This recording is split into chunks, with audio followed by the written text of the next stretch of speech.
এবার কপাল পোড়া হতভাগা যাদের বউটো কেউ নাই, সিঙ্গেল না, হাত তোলো সবাই। ক্যামেরাম্যান জলদি ফোকাস করো। হ্যাঁ, কারো বউ নাই?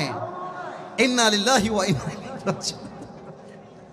আমি দোয়া করে দিই আজকের মাহফিলে, আল্লাহ যাদের বউ নাই সবাইকে দিনদার নেককার বউ দিয়ে দেওয়া, পড়েন সবাই আমিন। আমার ওয়াজে আমি মাঝে মাঝে মজা করে বলি, শীতকালে যার বউ নাই তার জীবনে কিছুই নাই। শীতকালে কম্বল দিয়ে শীত দূর হবে না, ল্যাপ দিয়ে শীত দূর হবে না, ঘরে ঘরে বউ দরকার। আব্বা বোঝে না, আব্বা বোঝে না। আব্বা বলে, এই তুই নিজের পায়ে দাঁড়িয়ে বিয়ে কর। অতএব আমি একটা কথা রাজশাহীর মাহফিলে বলেছিলাম, আমার বাবা ছিল, মা ছিল, আমার ছোট বোন ছিল, আমার নানা নানি সবাই ছিল।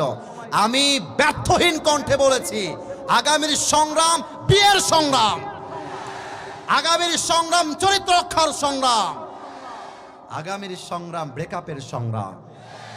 এবার কিন্তু ঠিকটা জোরে হয় নাই। মাথায় রাখতে হবে, যত প্রেম হবে বিয়ের আগে নয়, বিয়ের পরে বউয়ের সাথে প্রেম হবে, ঠিক কিনা বলো? আল্লাহ তুমি যুবকদেরকে বউ পাওয়ার তৌফিক দান করে, পড়েন সবাই আমিন। আমি তেলাওয়াত করছি আমার তাফসীরের আয়াতগুলোকে। আউযু বিল্লাহ।